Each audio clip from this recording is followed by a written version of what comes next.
Thanks, John. Obviously, on course, there's not as much reporting we can do these days, but there is, of course, the odd person that is nice to talk to. And Simon Holt, our commentator today, has very kindly offered to come out and just have a quick chat, just about anything I like, really. Look, we talked about love there with Luke Morris. I think it's fair to say that Simon is one of the, if not the most loved commentator on the circuit. So thanks for coming out in the middle of a work day, Simon. I was just, first of all, I mean, I'll just ask a question that I imagine if you were sat in a pub with one of our viewers, they'd ask, and just say to you, you know, what's the race or horse you've enjoyed commentating on most so far in your career? Well, there's been a good few of them. I suppose Best Mate is right up there. I enjoyed calling his races. I had a strong affinity with the horse. I thought he was a beautiful horse and had a lovely trainer and a lovely co-trainer in Terry Biddlecombe and Henrietta Knight. So yeah, that's a big memory. But there have been so many really at the Cheltenham Festival, and of course so many on the flat as well. And I would say that Vautour, when he won at the Cheltenham Festival, was just unbelievable. I think it was absolutely stunning performance, one of the great performances around the Cheltenham Festival. And on that day, I don't think any other horse in the world could have beaten him.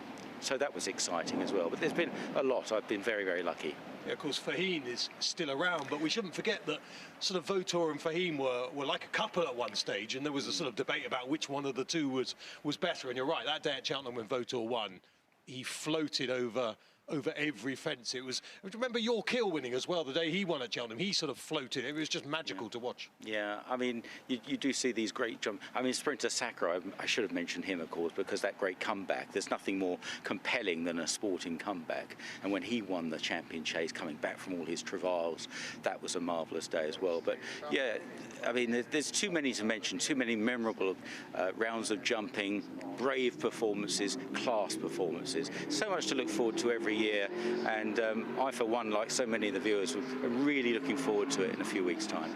One thing and you can tell me I'm wrong here, and I'm sure you will, but with your commentaries, the one thing I love about the foreign commentators, in fact, we saw it with just a maiden the other day at Gulfstream, where a horse called Prevalence won for Godolphin, and the commentator sort of was eulogising in a way we don't really eulogise over here. And I think in the last 2 or 3 years, you have mixed perhaps even more passion that's coming out of your heart, as well as the accuracy that we know that in the UK every commentator has to have. Do you feel that yourself, that you've been able, as you become more honoured as a commentator, to perhaps put in even more passion of how you're feeling on the day?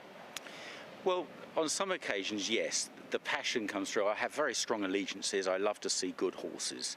When Unbeatable was winning the King George, you know, she was a marvellous filly, and you couldn't fail but get excited and just you know, be so impressed by her and love to see her winning again.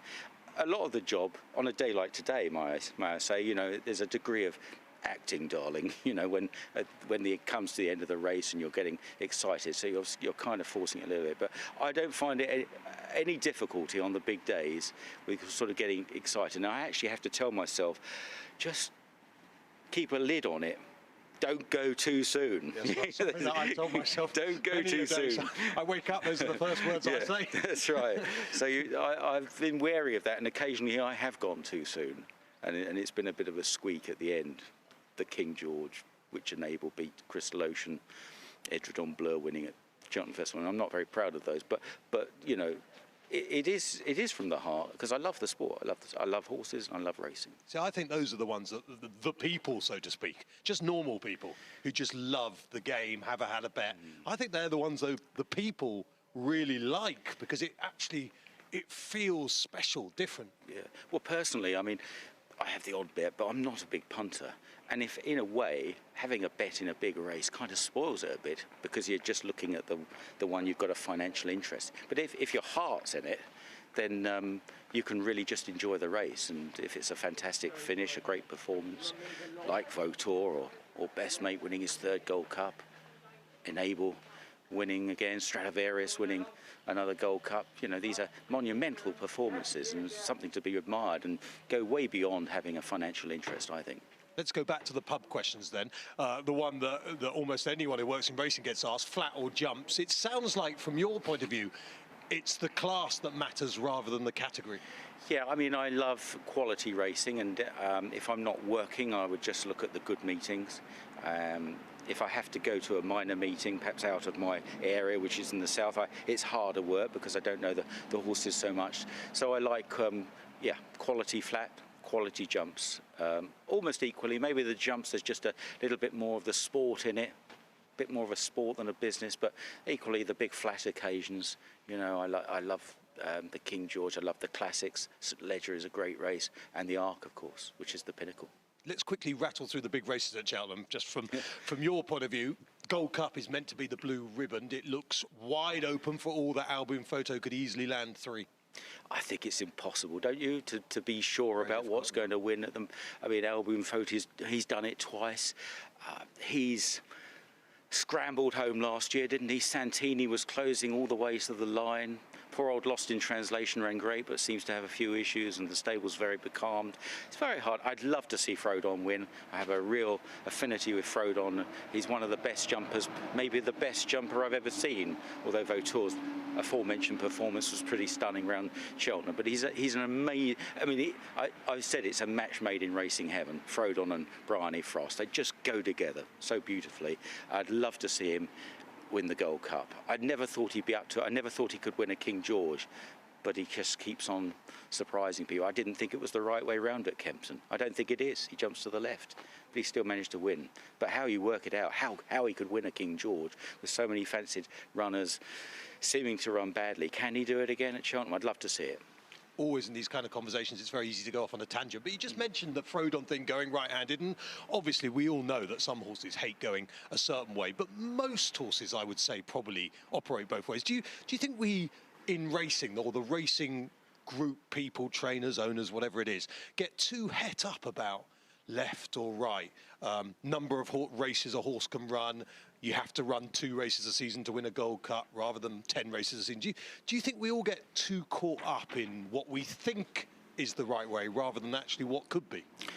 Well, obviously, it depends on the individual, doesn't it? And some horses just are best fresh. Look at Politolog, for example. You know, Paul Nicholls has discovered this horse is much better when he's kept as fresh as possible. And Paul is somebody that has a pretty aggressive approach to training his horses and running them, which is great, you know. But in Politolog's case, he seems to be absolutely at his best when he's fresh. So it really depends, I think, on the horse's constitution, the type of horse he is. But yeah, I know what you're alluding to, and the focus on Cheltenham now is a little bit too strong, and we do see the very good horses less and less often, and that is very disappointing for people that love jump racing. And you know, I've seen some of the comments made by Dan Skelton in the press, and absolutely agree with him. You know, these horses are there to run. You can't. I just don't think you can build a whole season around one race. I know trainers like to target, but what happens if something goes wrong and your whole season gone? There are 3 words in racing that are used frequently that you hardly would ever use if you were a normal person in real life. I hate all 3. I use all 3. One is iconic, one is idiosyncratic, and the other is narrative. But I'm going to use the word narrative right now because with Time Hill and Paisley Park and the Stairs, we have a build-up, don't you, which is great for the sport, I think. Yes, repeated clashes. I mean, I remember when I was a boy, those hurdlers, Lanzarote, Comedy of Errors, they would run against each other. Those in the golden age of hurdling, you know, the Night Nurses and the Beacon Lights and the Sea Pigeons and the Monksfield, they would regularly clash. And we just don't see enough of that these days, possibly because the good horses don't run as often. And a lot of them, they're dodging each other.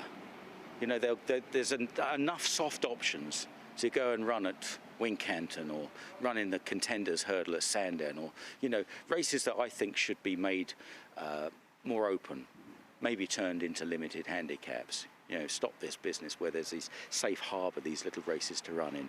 So we don't see that, but thank goodness, as you say, Paisley Park, Time Hill, you know, Time Hill's not running, is he, on Saturday in the Cleve Hurdle? They always said that, to be fair. It's going to be a fantastic clash. It's going to be round 3 at the festival in the Sayers Hurdle. Who are you on at the moment? Which side would you be on? I think if he's right, obviously it went wrong for him last year, Paisley Park. There was probably an excuse. I think at Cheltenham, with that uphill finish, he's pretty unstoppable from the final flight. As he showed at Ascot, how much ground he can make, how strong he can finish. And I appreciate you're going to have to commentate on the next race shortly. So quick word on, just give us your selection for the Champion Chase and Champion Hurdle at this stage. Champion Hurdle, much more difficult, I think. Yeah, I mean, this is heart over head. I love Silver Streak. I just think he's a fantastic horse. I think Evan Williams has done remarkably well with it. He's never stopped improving, and I think if the ground dries up enough, why not repeat the tactics at Kempton, where he's never jumped better than he did at Kempton, making the running. So I'd love to see him win. And in the Champion Chase, I suppose Chacun Pour Soi is the Chacun Pour Soi, whatever. Okay, no, that's interesting. What do you call it? Well, I thought it was Chacun Pour Soi, but it's Chacun. You'd know better than me. Well, is it C-U-N at the end? Is it Chacun. Chacun. I like that. I'll look it up anyway. But I mean, he looks the class act, but I'd like to see him come up the hill. You know, I just not always 100% impressed with him from the final fence.